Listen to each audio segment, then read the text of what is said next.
Welcome to Whispers from the Wild, where legends breathe and shadows linger.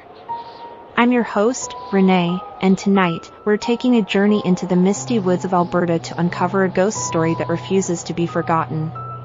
Nestled in the shadow of the Rockies, the quiet town of Edson, Alberta, holds more than just the echoes of coal trains and logging camps. It harbors a legend whispered from one generation to the next. Locals speak of a spectral figure known only as the Heiress, a ghostly woman in white who wanders the outskirts of town near the ruins of an old estate that once belonged to the wealthy Delacroix family. Welcome to Ghost Light, Tales from Alberta's Shadows. I'm Renee. In this debut episode, we return to where it all began. Edson, Alberta, a quiet town with a loud secret.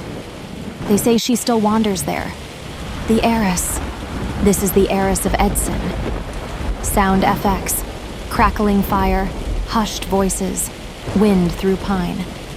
Host. It's a story every child in Edson hears. The grand Delacroix estate, the vanished daughter, the scent of lavender that follows you long after you've left the forest. But this isn't just a tale. The townspeople, those who've lived here longest, they speak of her like she never left. Audio cue, tape recorder click. Mrs. Lenora Watkins, elderly voice, Alberta accent. I saw her once, back in '77. Thought it was a wedding dress hung in the trees. But it was moving, floating. And I swear I heard piano music. No one believes me, but I know what I saw. Sound FX. Old piano melody. Host. Witnesses report strange lights, chilling breezes with no wind, and that smell, lavender, thick in the air. Some accounts are decades old. Others, just last year.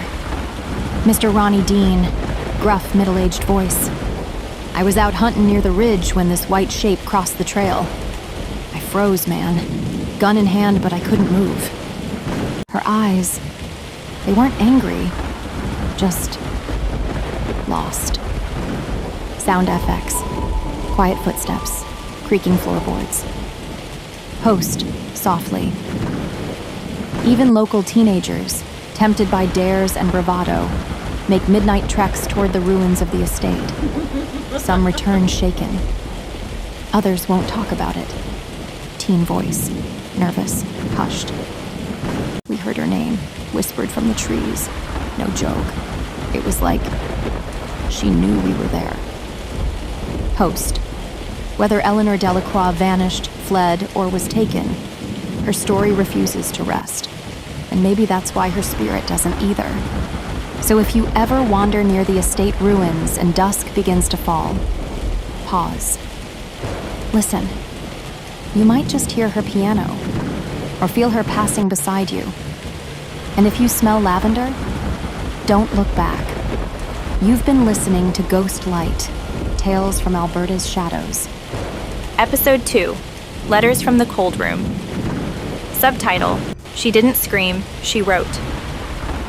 After discovering the torn diary page beneath the manor floorboards in Episode 1, the investigation leads to a long-forgotten servants' wing, where a hidden corridor ends in a locked door known in old estate plans only as the cold room. It was sealed off after the disappearance of Eleanor Delacroix. Inside, frosted mirrors that don't reflect your face fully, furniture draped in bridal lace, not dust sheets, and a desk covered in unmailed letters, all written in Eleanor's hand, but addressed to names no one recognizes. Featured content. 1. Letter fragment number 1. Dated June 6, 1911. They bring my meals but won't meet my eyes. I know the house is helping them forget I exist. Creeping realization sets in. Eleanor wasn't abducted or killed.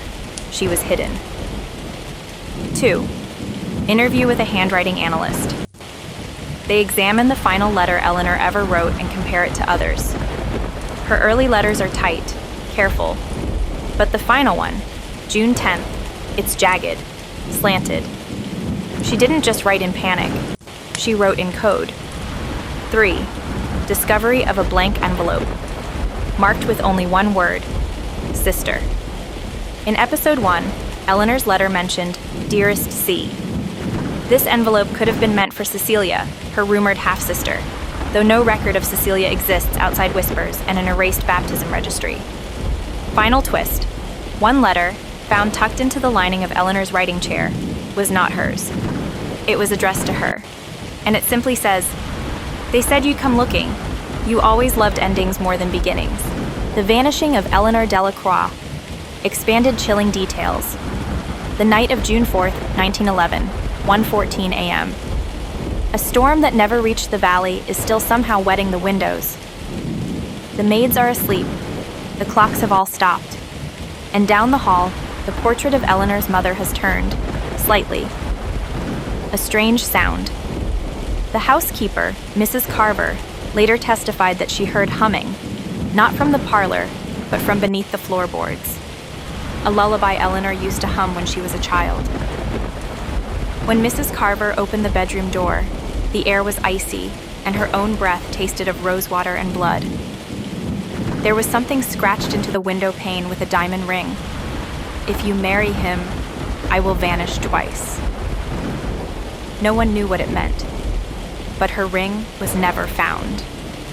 A journal entry that shouldn't exist. In 1979, during minor renovations, a construction worker found a cracked floorboard beneath the second-story linen closet. Inside it, wrapped in silk, was a page from Eleanor's diary. The problem? It was dated June 7th, 1911, 3 days after she vanished. "He came too soon. I wasn't ready. The peonies are still blooming in the wrong season, and the house won't stop watching me." Interview with a local paranormal historian. "Look, I stayed one night at Delacroix Manor, room where her fiancé slept the night after she disappeared. There's something in the mirror, not a reflection, but a delay. You smile, and it doesn't smile back. It just waits. And at exactly 1:14 a.m., someone knocked on the door. 3 times. I didn't open it, but the glove was inside the room when I woke up." Final haunting note. To this day, June 4th remains a quiet plague on Edson. No weddings are booked, no trains run after midnight, and sometimes, in the town archives, a file disappears for a day, only to return with the words, "Still engaged," burned faintly into the corner. Soft static, a low heartbeat of wind. A single match is lit. I whisper, "Before we end tonight, one voice still lingers. Someone